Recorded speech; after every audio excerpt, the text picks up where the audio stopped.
gates started appearing all over the world.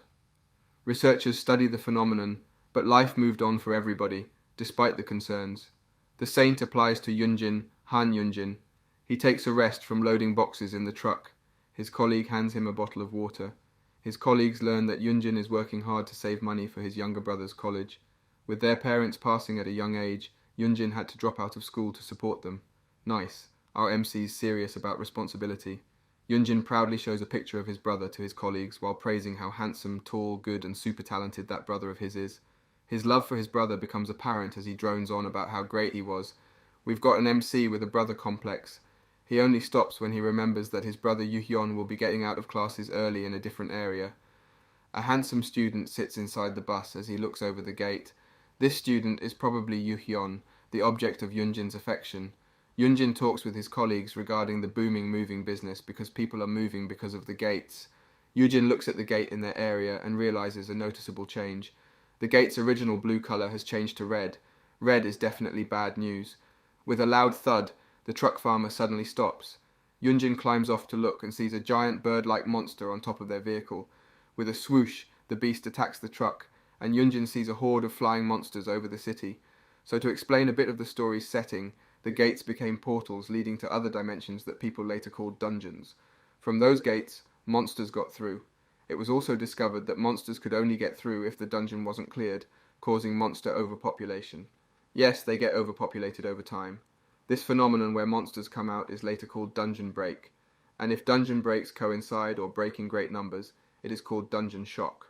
Returning to Yunjin, he runs towards the monster with a stick and calls for his boss. I doubt a stick would do any good in this fight. Suddenly the boss lady stops the bird-like monster from attacking with her bare hands. This girl is on fire. To give humans a chance to fight against these monsters, certain individuals have awakened. They were later called hunters, responsible for hunting monsters and clearing the dungeons. With the existence of dungeons, hunters became the most essential occupation in the world. As for Yunjin's younger brother, Yuhyun Han, the handsome young man from the bus stands amongst the monsters' corpses. His hands are enveloped in black fire. Yunjin's baby brother, whom he loves so dearly, became one of the world's strongest S-rank hunters that day, an OP character for a brother. 8 years have passed since the dungeon shock, a time skip. A woman shows her awakened powers in a show, explaining the status window and how it shows a list of skills a person can use. This person is Yumi, who has an affinity for mold and moss, and developed phytokinesis as she awakened. She became a hunter after the incident and joined a guild. They go to dungeons to find mana stones, rare gems only found in dungeons. With the existence of S-rank hunters, challenging dungeons can be cleared, and these are also more rewarding. Among them, Yuhyun Han is one of the most famous S-rankers in Korea. He has created the Abyss Guild and is known as the youngest guild master in the country. At 25, he is already rich beyond belief, and there's no mention of Yunjin. The program continues with an interview with Yumi, who expresses that E-rankers like her can only dream of becoming rich. The interview cuts to the news that this hunter featured in Hunter Files' show recently died in a dungeon raid. Oof! This reminds everyone that being a hunter comes with a great price. The TV drones on as an injured man listens in a crouched position. Wait, is this the MC? A gate is open in one area and people are littered outside. A man wearing a red jacket complains to his boss about hiring an F-ranker wimp like Yujin Han in their raid. Yunjin sits in a chair, looking down, with 2 crutches beside him. He removes his mask as he acknowledges the complaining person. He's going to enter a dungeon in that condition. The boss stops the complainer from making more ruckus. Before we continue, take a moment to answer the question of the day.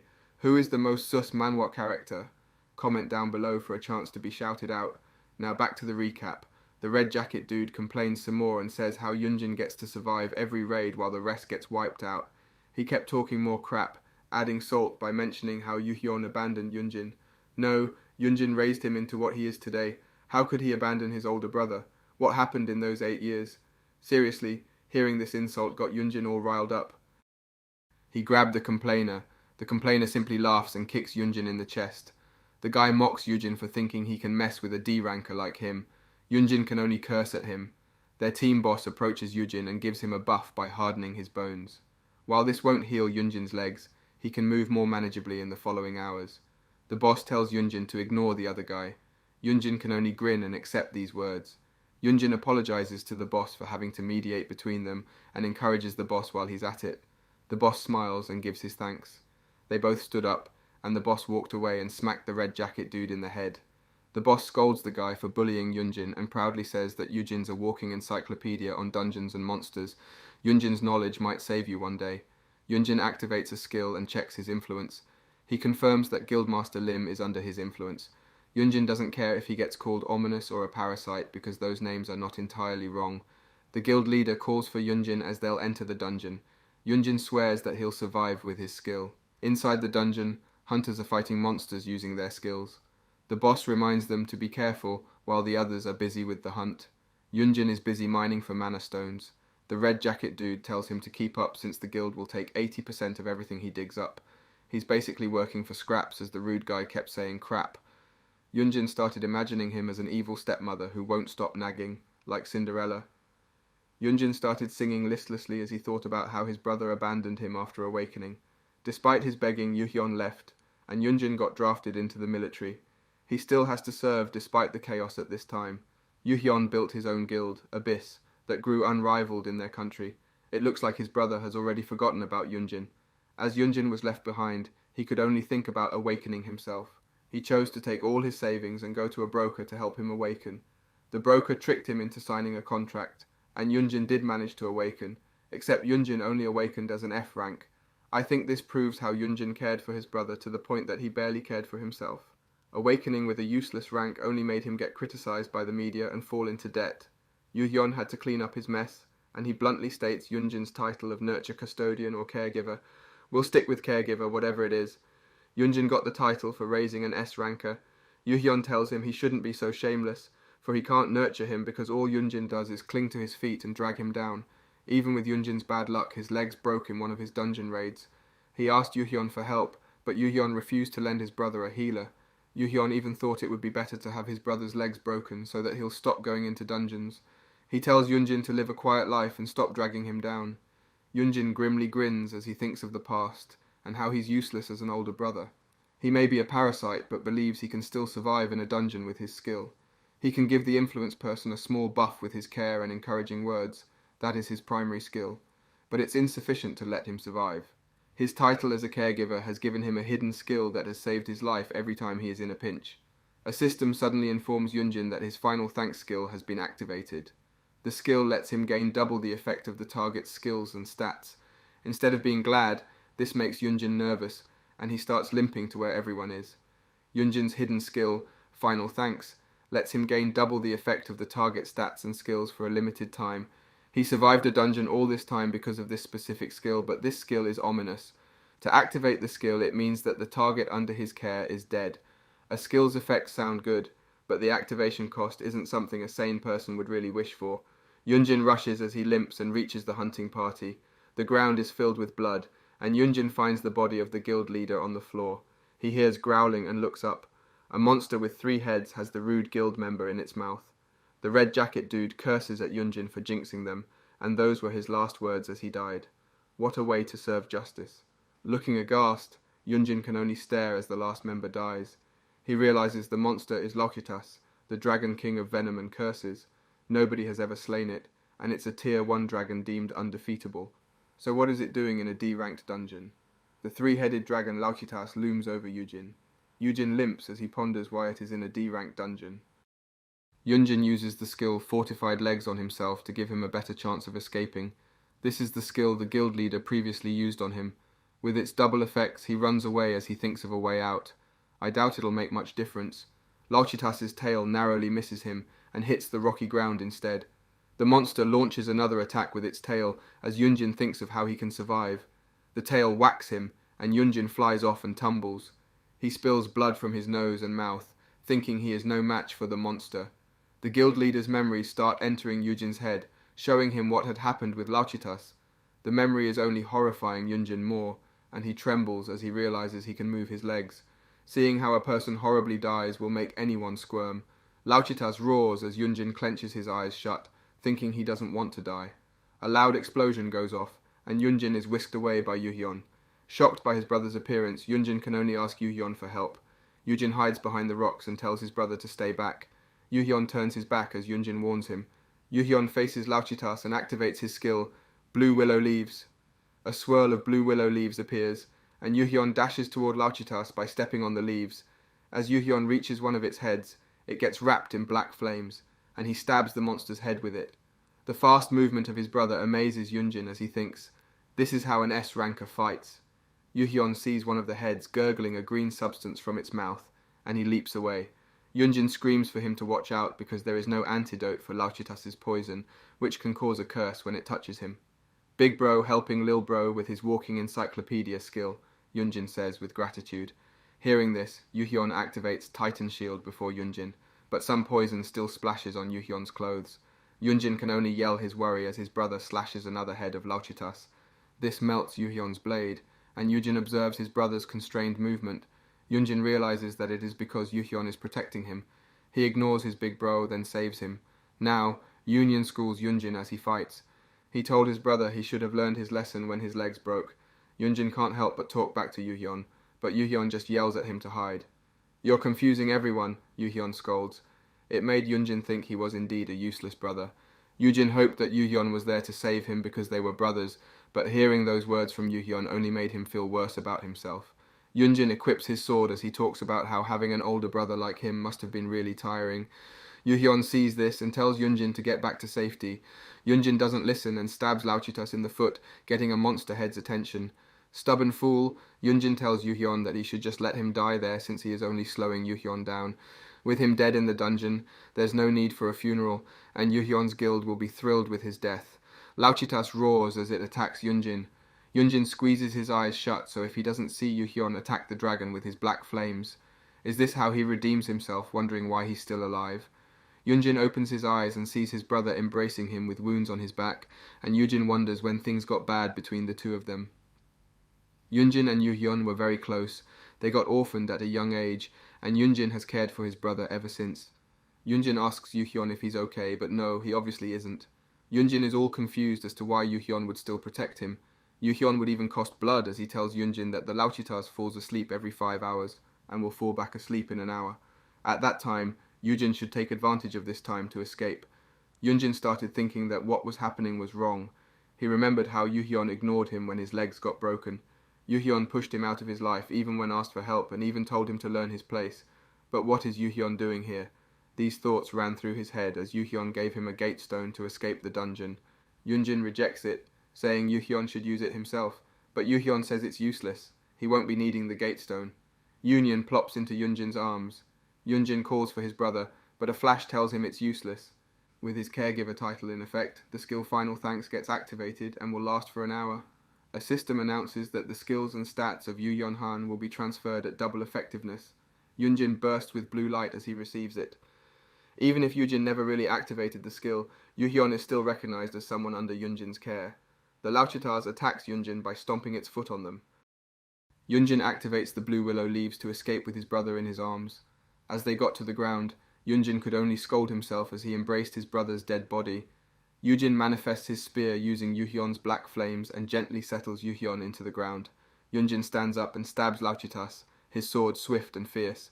He comments on how slow Lauchitas is now that he's twice as strong as his S-ranker brother. Yunjin's skills are both impressive and infuriating. As Yunjin fights, he also receives Yuhyun's memories. It's flashback time, and you'd even learn that his brother is F-rank. So he decides to keep his distance so that Yunjin will not be seen as Yuhyun's weakness, and this will keep him safe. Yuhyun commands his people to keep an eye on Yunjin. Yuhyun scolded his people for letting his brother get hurt to the point that his legs got broken. He commands everyone to take out everyone who did this. Huge in Yuhyun even goes as far as kicking Yunjin out and giving him money. We're all decided by Yuhyun so that Yunjin would stop entering a dungeon. But deep inside, Yuhyun is sorry that he has to resort to these actions to keep Yunjin safe. Every bad thing between them happened for the sake of protecting Yunjin. These memories entered Yunjin as he fought Lauchitas. He leaps on its head and uses it to jump higher. From above, he slashes Lauchitas, killing it. It rains inside the dungeon, and Yunjin looks at the fallen monster. The memories he received from Yuhyun enlighten him about what he was unaware of. Not only Yunjin, but all of us were also enlightened. Still, Yuhyun should have lent some healers for Yunjin's legs, or maybe, I don't know, tell them why he was doing those things instead of trying to hide it. The skill Final Requital is reaching its 1 hour time limit, and once it deactivates, Yunjin will soon die because of the dragon's poison. Yunjin can only embrace this death. Out of nowhere, The system lets him know that he unlocked an impossible achievement by single-handedly hunting a dragon, giving him the title of Dragon Slayer. With it, he'll also receive 10 gate stones, 5 tier 1 enchantment drafts, the Red Dragon Greatsword, and a wish stone that can grant any wish. Despite receiving a lot of rewards, Yunjin has zeroed in on the wish stone. He asks if it can bring back his brother, but the system immediately tells him it can't return the dead. Yunjin could easily wish to be more powerful, become the greatest hunter, and get anything he wants. Still, it is useless since he only wants to have his brother back. With these thoughts, using wishes to turn back time before his brother's death, Yunjin promises to live a quiet life away from the dungeons. He changes his wish to turn back the time even before he awakens. Even if the time comes that he will regret it, good job on being specific with your wish. The system asks him for confirmation, and Yunjin affirms that he wants to turn back time. He will not let this happen again, and the wish stone glows as it grants Yunjin's wish. Give me a wish stone. I also want to be a regressor. Yunjin springs up and looks around. He identifies the space as the Heian Guild headquarters and checks that he returned to 5 years ago. Yunjin remembers that this was the day before he went to the Awakening Broker. Yunjin then remembers what is about to happen in that room and looks at the door. A door opens, and Yuhyun immediately scolds Yunjin as he comes in. Yunjin tears up as he sees his brother alive, with thoughts on how everything is back to how it was. Yunjin dashes at Yuhyun and hugs him tight. Yunjin was shocked, but he lets his brother hug him. Yes, they can make up now. Yunjin starts apologizing to Yuhyun. He admits he's wrong and apologizes for everything while hugging Yuhyun. Yuhyun even asks if Yunjin did something, and Yunjin calms him down. Yunjin pats his brother's head as he hugs him, saying how things have been hard for Yuhyun and how he's been a terrible brother for not realizing it. Yunjin pulls back and promises Yuhyun that he'll behave from now on so that Union will stop getting stressed because of Yunjin. Yuhyun starts hugging his brother back. Keep your promise, Yunjin. Yunjin feels a bit embarrassed, but he is happy that he can fix his relationship with his brother back to the way it was. Yunjin calls Yuhyun his young baby brother and tells him, "I love you," with the resolve to finally forget awakening or become a hunter. He suddenly receives a system message congratulating him for his awakening. The system announces that he has gained the legendary Dragon Slayer and Perfect Caregiver titles. With the Perfect Caregiver title, he receives the skill My Kid is the Best, which increases Yuhyun and Han's growth speed by 100%. Op support is born. Jin remembers that this was the day he had a huge fight with Yuhyun and ran off, but today is very different. Yuhyun is in the kitchen cooking dinner for Yunjin. Yunjin can only sit down and feel awkward with the current situation. Yunjin opens his status window while he waits for his brother to finish cooking. He sees he still has the Dragon Slayer title and starts feeling off about it. The Dragon Slayer title is an L rank or legendary ranked title higher than S rank. Yunjin clicks on the title and 4 skills appear. He gains 3 L rank resistances for poison, curse and fear, making him immune to these ailments below the legendary grade. The last one is a double S-grade skill called Rauchtar's Bane, making Yunjin the natural enemy of Rauchtar and other dragon-type monsters. Cool skills. I wish there was also sleep resistance, Yunjin thinks. He starts thinking he has become one of those heroes who becomes the most powerful person after regressing. Yes, you are, in a way. He starts daydreaming of Yuhyun fighting Rauchitas, and how he protects Yuhyun from the boss. He can imagine Yuhyun making googly eyes as Yuhyun praises him, or carrying Yuhyun in his arms.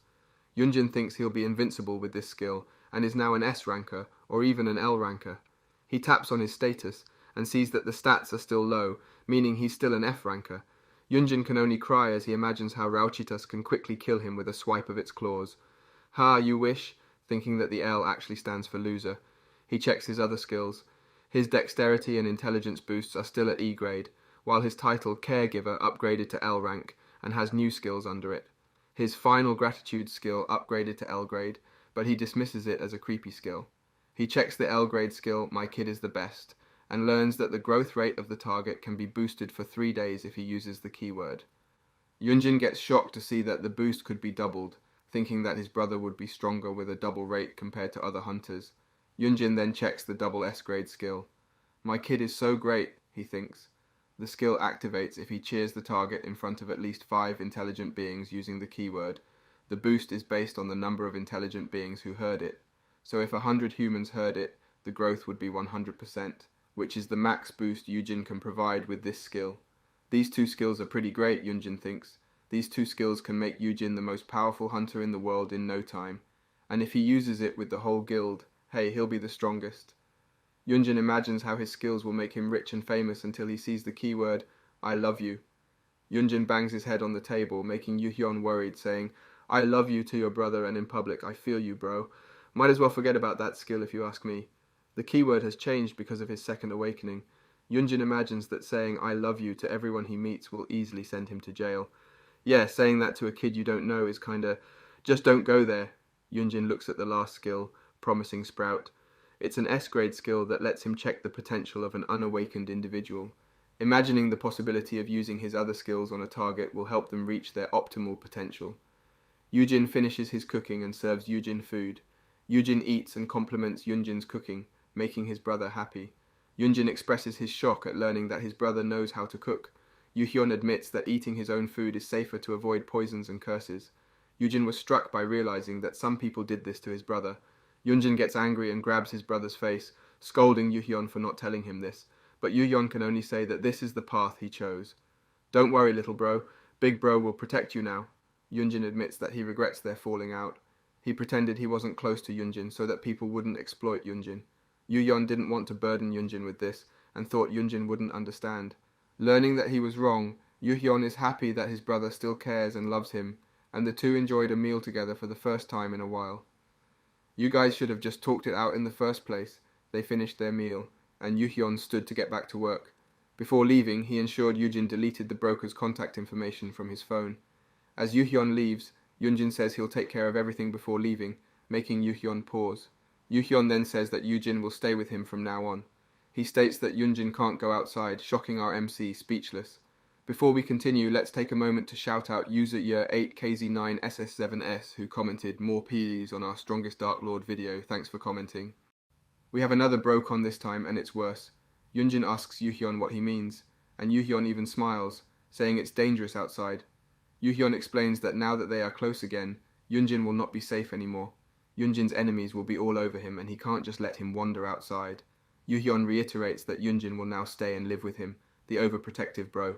Yunjin makes a run for it, but bars start appearing out of nowhere, and a mover asks for his signature for bringing all of his stuff. We need instant movers like this in real life. Yuhyun says that Yujin's place is now empty. Yunjin tries to argue, but Yuhyun reminds his brother's words of love and how he forgave Yuhyun for his previous actions, meaning Yunjin agrees to live together.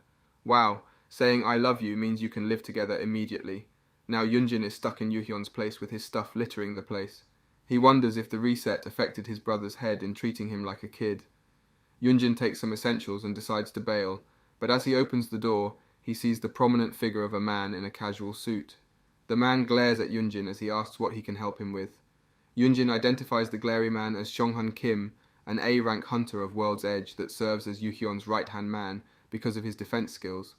Yunjin asks if he can get through, but Seonghan refuses because it was the guildmaster's instructions to keep Yunjin there. Yunjin then argues, but Seonghan threateningly tells him to go back inside. Yunjin starts to get afraid like a rabbit before a bear, but a system interface appears as he thinks he can't back down. Yunjin activates his L-rank skill, Fear Resistance, removing the intimidation effects Seonghan has on him. Oh, so that's how it works. Yunjin stops fearing Seonghan and tells him that detaining him like this is a crime, but Seonghan only grabs him by his clothes and lifts Yunjin up. Desperate, Yunjin looks at his other skills and uses Promising Sprout. The use makes him stop and look at Seonghan closely. Seonghan is currently an A rank, but he can potentially become an S rank, and his S-graded skills are locked. Yunjin concludes that if Seonghan becomes an S rank, World's Edge can have 2 S rankers. Yunjin yanks on Seonghan's head as he tries to unlock using his skill. The system informs him that the target is not under his influence. Yunjin needs to use the keywords and activate his My Kid is the Best skill to unlock his target's full potential. Yunjin thinks that having Seonghan under his wings will grant him his freedom, but saying I love you to the A rank is somewhat cringe. Seonghan starts to get irritated, but Yuhyun refuses to give up. Yunjin draws a heart with his fingers, making Seonghan only stare. Yunjin tries again, but this time with both hands and a wink, only making Seonghan angry. He makes Yunjin go back inside. In the end, he can't say the keyword. Yunjin can only fall to his arms and knees, thinking the keywords must be changed. Yuhyun comes home, seeing an almost dead Yunjin in a mess. Yuhyun takes his brother from the floor, commenting how he still hasn't unpacked. Yunjin weakly answers that he's only a prisoner. Yuhyun says he'll eventually let his older brother out. This snaps Yunjin from his stupor. Yuhyun explains that Yunjin will be free once World's Edge becomes the most powerful guild in the country. Yuhyun promises that it will only take a year. Still, Yunjin gets depressed because he knows this took Yuhyun 3 years to accomplish. Yuhyun promises he'll still let his brother leave the house as long as Seonghan or he is there to watch over Yunjin. But Yuhyun retracts, saying he can't always take his brother out because clearing the dungeon can take several days. Yuhyun treats his brother like a pet that needs his walk. The thought pails Yunjin, and he tries to find a solution using his abilities and knowledge as a regressor.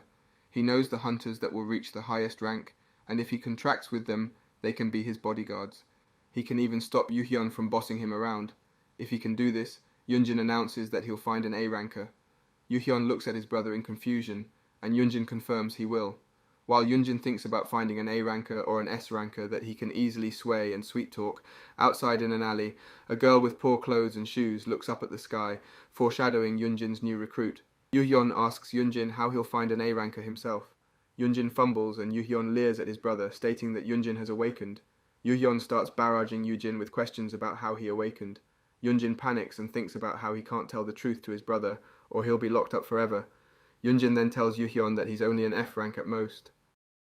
He can predict whether a person's ranking will be high or low, and how awakening is limited to only once a month. Yuhyun thinks about it and admits that it's not enough to make Yunjin a target. Still, Yuhyun even says that Yunjin's abilities will soon be obsolete because of the development of an awakening center. The center will help people have a safe awakening. Yunjin smiles and says his skills are useless, so Yuhyun should let him go out and find himself an A-ranker. Yuhyun finally agrees, but insists that Yunjin should still stay at his place. Yunjin is ecstatic about getting Yuhyun's permission. He gets ahead of himself, thinking he can create a guild greater than his brother's. Yeah, but he still has his brother as a warden. The next day, Yunjin, accompanied by Sanhan, goes to the Korean Hunters Association Awakening Registration Center. The place is a mouthful, so let's just call it the Registration Center. In the future, people are abuzz with anticipation, thinking he's accompanying a new big-shot hunter. Nothing to see here, people. Yunjin registers, and everyone learns he's only an F rank. People keep muttering, even commenting that Yunjin pretended to be an S rank. Well, not his fault. You all jump to the wrong conclusion. Yunjin takes out an envelope that Yuhyun gave him as pocket money for purchasing equipment. His eyes go big when he sees it's 1 billion won. Yunjin's insane, but I want to be his brother. Yunjin heads to the Hunters Mall on the 6th floor and is welcomed by the staff. They show him equipment meant to increase his magic power, but those were too flashy for his taste. He takes the studs of a dark fairy, which adds 29 magic power. Manticore leather gloves add 61 stamina and 20 strength, and a light fabric belt adds 16 dexterity. Then, Yunjin spends the rest of his money on contracts, potions, and more. He's basically a pay-to-win player. Seonghan was waiting for Yunjin downstairs by the car. Seonghan questions where Yunjin has been and reminds him to always tell him where he's going. The two of them were about to go, but Yunjin said they still had somewhere to go. Yunjin thinks about the Ice Witch, Yerim Park, who lives around the area. He remembers that she used to live with relatives. Yerim was a well-known A-ranker before the reset, so getting her will satisfy his brother. Yerim is to awaken 3 years from now when she turns 18, so meeting and making her sign a contract while she's barely in high school would be good for him. She's probably the girl previously shown at the end of Chapter 7. Yunjin visits different barbecue places and asks people about Yerim, but everyone he's asked so far says no. Yunjin eats a corn dog and asks Seonghan if they should just eat there. Then he sees a girl shouting at an older man. The girl bumps into Yunjin as she leaves, and Yunjin finally identifies the girl as Yerim. Yep, it's her all right. Yunjin passes his corn dog to Seonghan and runs after her. It was only possible because he equipped the light fabric belt. After some turns, Yunjin finally spots Yerim and calls for her. Yerim ignores Yunjin and just runs away to the streets. She stops when a loud honk and flash of lights come from a running vehicle. Yunjin leaps and saves Yerim from getting hit. Nice, for a second there I thought Yerim would become an isekai heroine. Yunjin asks if Yerim is okay and laments how he didn't land with a heroic pose. Yerim sits on Yunjin's back with a foot on his face as she asks him if he's a hunter. Yunjin says he'll explain, but she should move first. It could have been a more awkward position than that. And Korean barbecue sizzles, and Yunjin drools as he looks at it. The art is so good that it's making me drool like Yunjin. Yunjin tells Yerim to dig in while thinking that it was a good thing that he brought the corporate card. The two start talking, and Yerim confirms that Yunjin is the Heian Guildmaster's older brother, and she wonders why Yunjin is recruiting someone like her.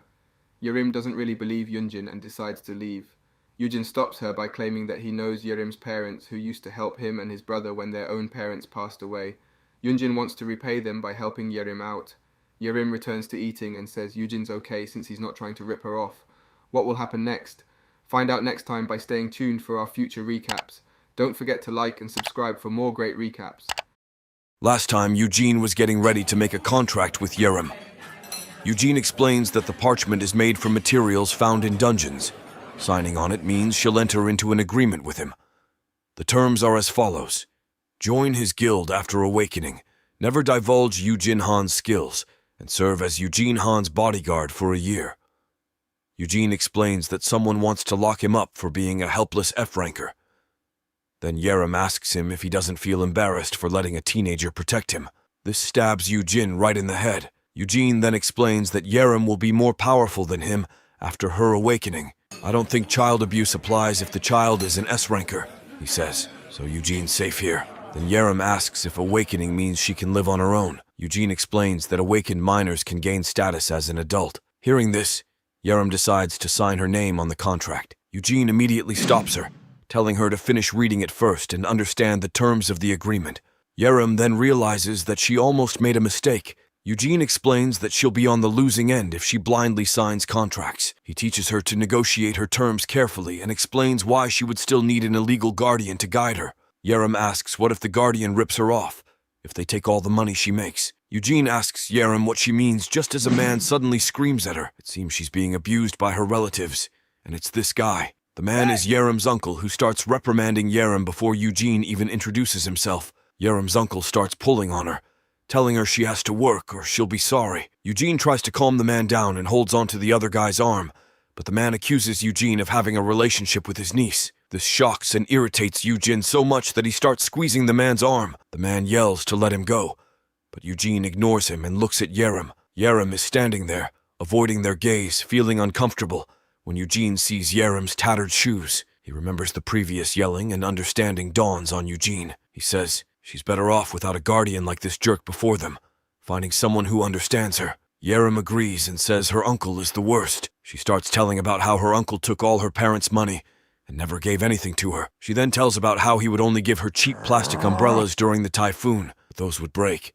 and he wouldn't get a new one. So, she has no choice but to use plastic bags to remain dry. People around them hear the commotion and start murmuring how this is child abuse. Yerim's uncle gets angry and pushes Eugene off him. Yep, he's non-biodegradable trash. Eugene tumbles down loudly, shocking both Yerim and her uncle. Yerim asks if Eugene is okay, but Eugene remains seated on the floor. Eugene was seated on the floor for a second and suddenly started rolling and shouting that the other guy was beating him up for no reason. He starts crying and acting like a victim who only tries to protect the girl. Eugene says the guy would beat Yerim like this, acting all pitiful, and the award for best actor goes to rolling on the floor Eugene. Yerim's uncle got really angry that he grabbed Eugene by the collar. Eugene doesn't miss the chance to tap his foot next to the other guy's foot, making the other person lose his balance and fall on his face on the table. Eugene then stands up and tells the other that spilled soda made the floor slippery. Done with Yerim's uncle, Eugene keeps hold of the other's head, asking if he's okay in a loud voice. Eugene gets closer to the guy and whispers how he shouldn't have ripped off his niece while threatening to put the guy's face in the griller built into the table.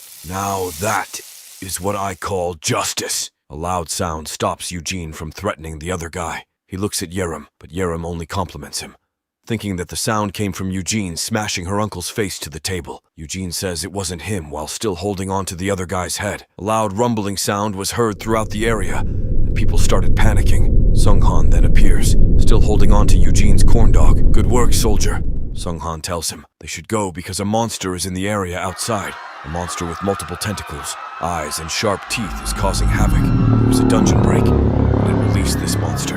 Sunghan tells Eugene to return because it's dangerous there, and he tells them he'll buy them some time. Sunghan's fist flashes as he activates his A-rank defensive skill, the shield. On the ground changes and forms a wall that protects them from the monster. Sunghan tells Eugene to get to safety, but Eugene is shocked as he thinks this kind of thing didn't happen in his past life. This is definitely a sign of something wrong with the current timeline. Sunghan tells Eugene to go before he leaps and attacks the monster with a falling kick.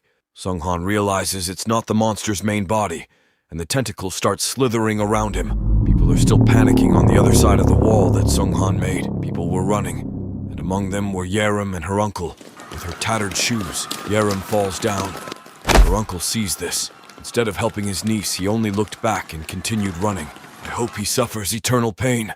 Tentacles come slithering toward Yerim, but Eugene immediately stops them with a base shield. Yerim is stunned. Eugene tells her to run towards a shelter. Eugene pulls on Yerim's hand as they run toward a shelter. This is how a grown-up should act. Learn from this. Yerim's uncle. The two discover an underground shelter, and Eugene tells Yerim to hide there. Yerim asks, "What about him?" Eugene answers that he has to go back as he thinks of what type of monster it is and how to defeat it. As a defense-specialized hunter, Sung-Han wouldn't have wide-area attack skills that could kill the beast. Eugene was still thinking of a way when Yerim gripped his arm and told him she would help. She can immediately help if Eugene awakens her now. Eugene reminds her that she still hasn't signed the contract, but Yerim promises she wouldn't change her mind after things settle down. Because of this reasoning, Eugene doesn't want to let her come. Eugene explains to her that awakening wouldn't make her a great fighter instantaneously. It will safely awaken her and not throw her into battle immediately. You better listen to Eugene, Yerim. Eugene remembers how Eugene fought on his own when he awakened. This event is bringing up bad memories for our MC. With this thought, he swears that he wouldn't forgive himself if he let a kid fight alone. Eugene tells her to get to safety again. Eugene runs off as he thinks of how to beat the monster. He reaches Sung-Han on the safe side of the wall with a pole. Sung-Han asks why he was there and yells at Eugene to get to safety. Eugene ignores Sung-Han's words and just commands Sung-Han to use his shield skill. Sung-Han says it's useless, but Eugene tells him it would be enough since he has a plan. Before we continue, take a moment to answer the question of the day. What is an OP skill to have? Comment down below for a chance to be shouted out. Now, back to the recap. Eugene and Sung-Han look over the monsters on top of the thick wall that Sung-Han made. Sung-Han readies himself, and again uses Terra Shield on top of the border. The earth rumbles and moves in to make a shield instead of making another wall. The earth closed in on the monster, covering it from all sides and sealing even the top.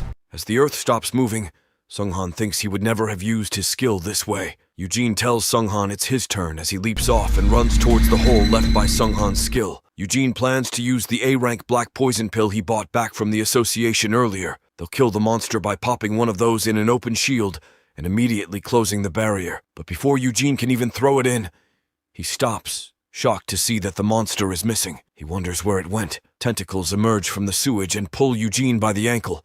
He dangles in the air as he realizes the monster hid in the sewer. It was a miscalculation. He wonders if this is his end. But an umbrella quacks on a tentacle, and Yerim appears with an umbrella extended by a wooden pole. Yerim keeps on attacking the monster that held Eugene. Her attacks work in a way, and Eugene drops to the ground when the monster releases him. She's stubborn, but if it wasn't for her, Eugene might have died for real this time. The two run towards an alley while Eugene scolds Yerim for not listening. Sanction only a civilian. Yerim talks back by shouting that Eugene's only an F-ranker. Ouch. Eugene answers that he's at least an awakened grown-up. Unlike her, Yerim reminds Eugene that he's an adult who wants a teenage girl as his bodyguard. The two kept bantering as they ran. Yerim knows that she's a minor, but is the exact reason why she needs her own powers. When Eugene saved her, she was relieved to have someone who really wanted to protect her. At the same time, it made her angry for being helpless. Instead of relying on others' help, she wants the ability to protect herself and the freedom to make her own choices. To do that, she wants Eugene to teach her how to be strong. For a teenager, she's really ready to face life challenges head-on. The monster is almost upon them, and they stop running. Light starts to gather as Eugene grips Yerim's hand. There was a loud boom. Sung-Han could only look over from where he was with eyes open wide. The tentacles are frozen mid-attack, and Yerim's hand is stretched upwards with a remaining magic circle. Yerim has cast Frosty Sigh on it.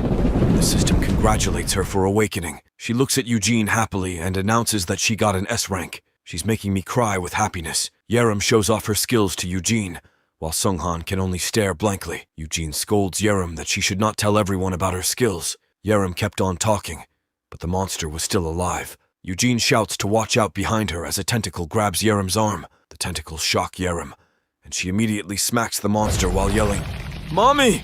The attack makes Eugene and Sung-Han's faces pale with shock. The monster is stuck on the wall, and Eugene thinks Yerim is truly an S rank. Yerim is happy and says that she'll take care of the rest. She borrows the pole Sung-Han was holding with a clack to the ground. A blue light appears, and rocks get thrown Eugene's way. But Sung-Han protects him with his skill. Yerim activates the sandals of Hermes, and with a whoosh, She attacks the monster, and more rebels fall on Sunghan and Eugene. Eugene screams at Yerim to take it easy, or she'll kill them all. Yeah, she's a bit out of control. While still floating in the air, Yerim apologizes, saying she's still not used to controlling her powers. Eugene looks up at her, reflecting on his previous life, and how they called Yerim the Ice Witch. Instead, what he sees right now is a cheerful girl. She definitely turned into a witch because of that uncle of hers. Eugene comments on how her awakening is unexpected and would have been an added bonus if she had an Avo skill. As Eugene says this, someone beside him says he'll take care of it. With a flare of his hand, Yuhun engulfs the remaining monster in his black flames.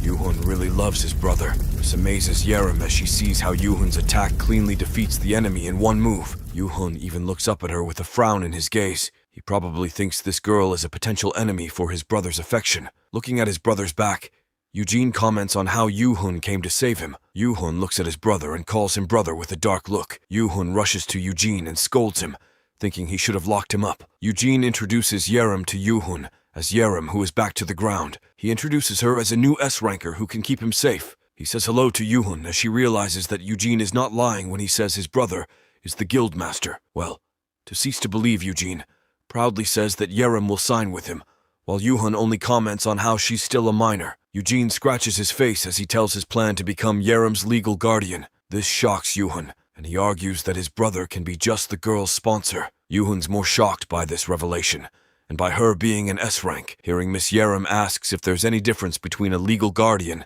and a sponsor. Sundan then explains that a sponsor can't get involved in the personal affairs of the beneficiary, meaning they can't protect the beneficiary if they enter a contract that's disadvantageous to them, while a legal guardian can act as a parent to their ward. Yerim gets shocked that Eugene will be her parent, and she tells him that he doesn't have to go that far for her. Yuhun agrees with Yerim, saying that she's a total stranger. Little bro is panicking. Eugene calmly tells Yerim that he must do so because Yerim has a jerk for an uncle, but he will still leave the decision to Yerim. This infuriates Yuhun, and he snatches his brother, saying he won't allow it for his brother's sake. Then he tells how there are many cases of powerful minors who assault their weaker legal guardians. He also mentions that an S-ranker would never listen to an F-ranker. Yuhun frowns at Yerim and asks Eugene what he'll do if Yerim beats him up. Eugene can only say that she wouldn't do such a thing, and that she's a nice girl, shouting that he'll just do it himself if she really needs a guardian. This irritates Yerim, and she says no thanks, since Eugene has already volunteered. Yuhun really wants his brother for himself. Union says that Yerim might one day change her mind. Yerim says she wouldn't since there's a contract to keep Eugene safe. She angrily asks Yuhun if he is sure that he's not the one who's trying to hurt Eugene.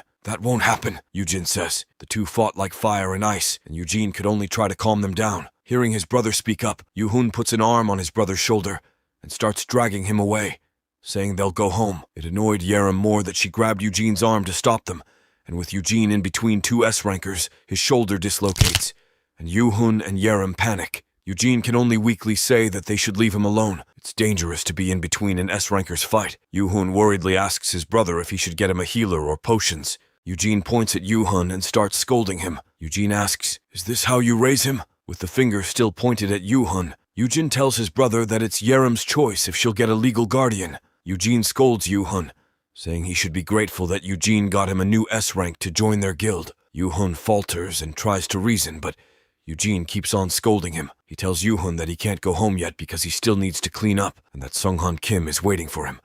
He commands his brother to do his job as a guild master and shoos him away, unable to talk back to his brother. Yuhun leaves his brother with Yerim, telling his brother that they'll talk later and he'll be done in no time. Seems like Yun can't talk back when his brother scolds him. Eugene and Yerim watch Yuhun leave with Sunghan.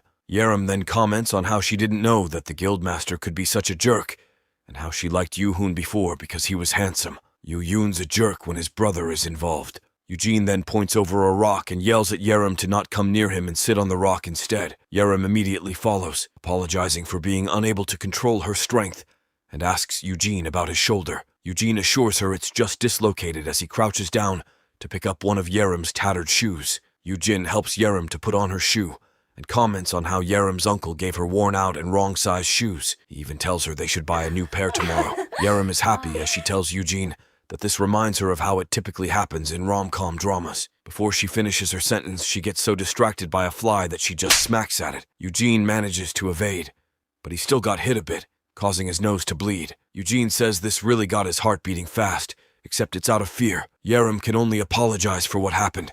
At least the fly's dead. The serious talk continues. Eugene mentions that he's only nosy, answering Yerim's question about why he would go so far for her. Eugene explains to Yerim how he has been in her shoes before, and how things were rough when their parents died. He had wished for someone to help him and his brother out back then, and how he might not be the most reliable guy. Eren looks at Eugene and mumbles that Eugene is reliable. Eugene smiles at this, and Yerim teases him for wanting her to become his bodyguard. Whatever the case, Yerim looks forward to having Eugene as her guardian. The two bump their fists as Eugene thanks her. Eugene mentions that he may not be able to love her like her parents did, but still, Eugene tells her, "I love you." This line makes Yerim tear up and laugh hard, saying that it's gross. A system appears and announces that the S-ranker Yerim Park has responded to the keywords and is now under Eugene's care. Eren Park was caught before the two of them can go. Yerim's uncle appears and tells Yerim that he's worried. Back then, yeah, right, you left her on her own. He then asks Yerim if it is true that she got her awakening and tells her how she can make a fortune with that. This disgusts both Eugene and Yerim as they realize they still have to deal with this jerk. Yerim's uncle tells her again how worried he was when he lost sight of her. He asks if Yerim really did awaken, and Yerim answers that she is, and that she's now an S-ranker. Yerim's uncle is all smiles as he exclaims how they hit the jackpot. Yerim then tells him she's moving out and signed a deal with Eugene. This shocks her uncle, who gets angry, telling her she's only 16. Yerim watches the heated argument between her uncle and Eugene, feeling a mix of frustration and sadness. She's just a teenager caught in the middle of this mess. Her uncle's face turns red with anger, and Eugene seems determined to prove a point. But it's Yerim who can't take it any longer. She grabs the umbrella, her only shield in this chaotic moment, and with a burst of courage, she steps between the two arguing men. The tension in the air is palpable, but Yerim knows she has to do something. She's just witnessed Eugene arguing that her uncle shouldn't be her legal guardian, and now her uncle is grabbing Eugene's collar, threatening to sue. With trembling hands, Yerim raises the umbrella and uses it to create a barrier between the two men. She knows she can't attack civilians, but her frustration is evident in her angry gaze as she looks down. And then, with a quick change in expression, she turns all cute and innocent, as if she's an actress in a play. It's a remarkable transformation that surprises everyone around. Her uncle is momentarily taken aback by her sudden change in demeanor, and Eugene nervously reminds her not to attack civilians. But Yerim doesn't stop there. She playfully tells her uncle that he shouldn't use violence and holds the umbrella firmly, asserting herself. Her uncle fires back, claiming that Eugene is trying to scam him. The tension escalates, and the metal umbrella snaps between Yerim's hands. Her uncle looks at her in horror, while she smiles and tells him that she doesn't know what he means. She reminds him of how he pushed Eugene and tripped on his own earlier, using her words like sharp weapons. As Yerim crumples the umbrella into a ball, an eerie aura surrounds her. Her uncle starts to wonder if she's the same teenage girl he used to know, because she's now like a deadly predator. She's become a new S-ranker, someone obviously formidable and dangerous. Eugene, though, remains calm and unfazed. He didn't turn off his fear resistance, making him immune to whatever Yerim did to her uncle. Eugene, on the other hand, watches in silence, thinking that she is indeed scary, being an S-ranker and all. Yerim steps closer to her uncle and boldly tells him that she doesn't owe him anything. The once metal umbrella is now crumpled into a ball, and she questions why her legal guardian can't even provide her with a proper umbrella.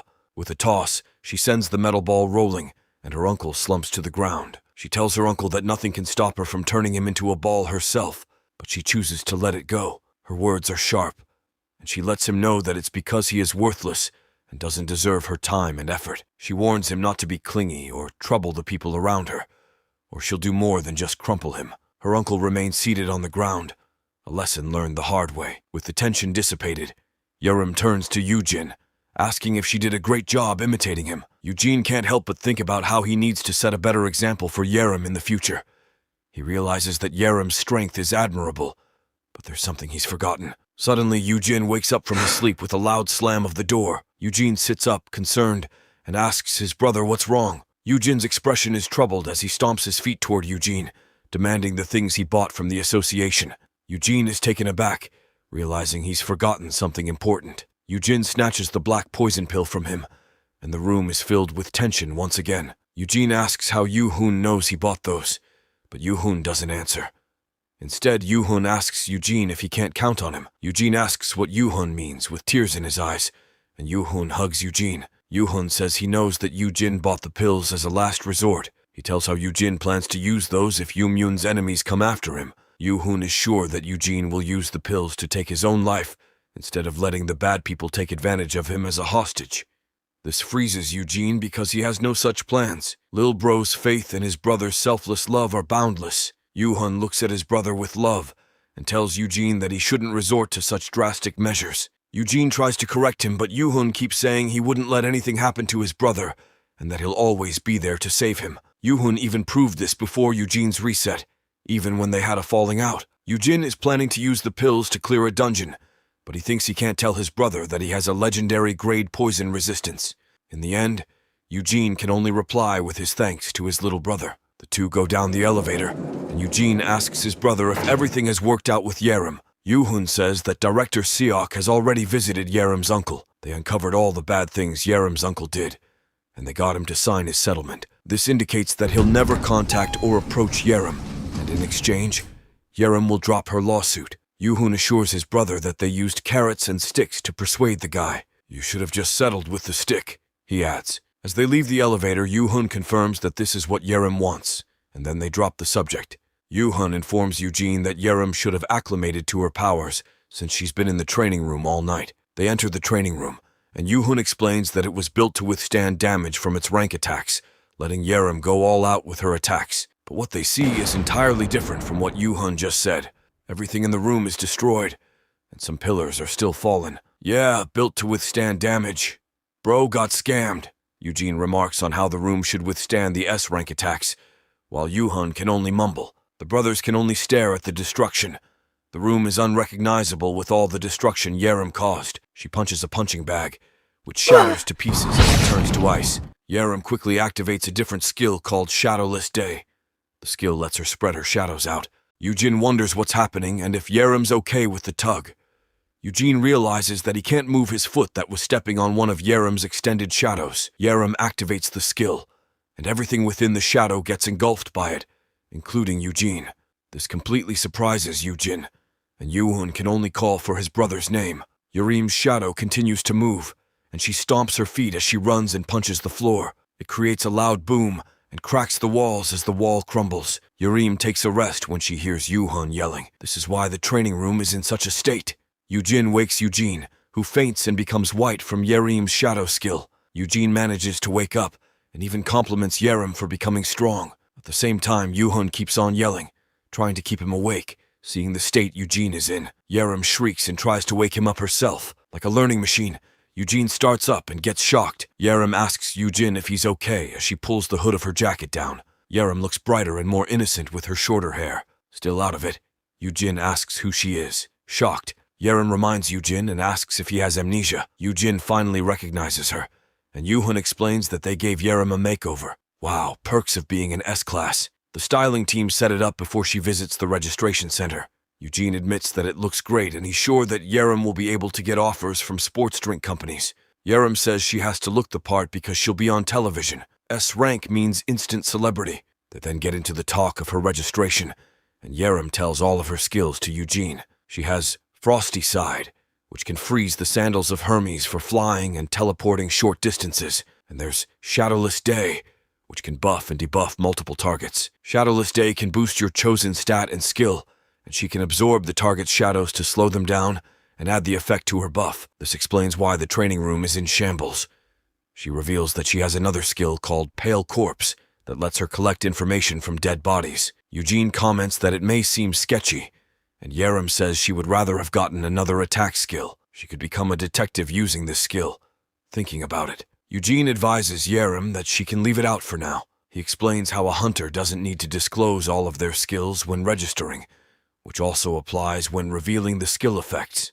Eugene's guidance makes Yerim happy, saying that Eugene is a real expert. Yerim holds on to Eugene's arm, and Eugene compliments Yerim for learning to adjust her strength. This exchange surprises Yoo-hoon, and he goes between the two with a frown. Yoo-hoon even tells Yerim that Eugene learned all those things for him, and that Yerim should keep her distance from his brother. Possessive bro on the loose. Just hope he doesn't go full yonder. Yerim's irritation was evident as she gestured towards Eugene. She clearly wasn't directing her frustration at him. Eugene felt a bit puzzled by the situation. He even noticed Sunghan saying he was just assisting and advising them to stop arguing. As they stood in front of the registration center, Eugene couldn't help but glance over at Yerem, who had just stepped out of a luxurious Hyeon Guild-owned car. She looked stunning in her casual, sporty outfit, and the flashes from news reporters' cameras were incessant as they snapped her picture. The announcement followed.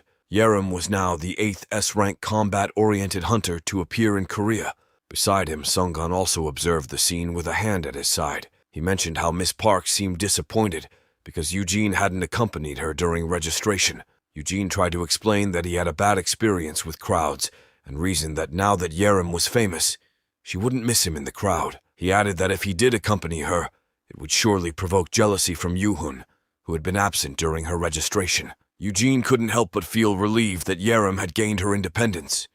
The once snobby ice witch was gone, replaced by a cheerful and outgoing teenager. However, he couldn't shake the worry about the changing future and the dungeon break that hadn't happened before the reset. Resigned to his fate, Eugene decided to scan the crowd for potential recruits. Most of them appeared to be F-rank hunters, so finding another S-rank seemed like a daunting task. But then, out of the blue, he dashed from behind the pillar, surprising Sunghan, who was guarding him. Sunghan wondered aloud if it was another recruit already, making Eugene ponder the possibility that significant changes were already unfolding. Despite the uncertainty, he couldn't help but hope that these changes might ultimately lead to a better outcome. With his skill, Eugene knew he could polish and enhance potential recruits. With determination, Eugene sprinted toward a long-haired individual in a white shirt with a black bag worn in front, likely a precaution in the crowded area. As he reached the person, he grabbed their arm, and his skill indicated that the individual was an F-rank awaken with the potential to become an F-rank. Myungwoo Yu, as the person was named, possessed an unlockable optimal skill rated as double S-rank. Eugene's eyes widened in astonishment. He had found a new, highly promising target. Could there even be a triple S-rank hunter among them? Before we continue, let's take a moment to shout out John 14,947, who commented, "If I could regress, I wouldn't exist. I would simply vanish. My motives are simply beyond understanding." On our only I didn't regress video. Thanks for commenting.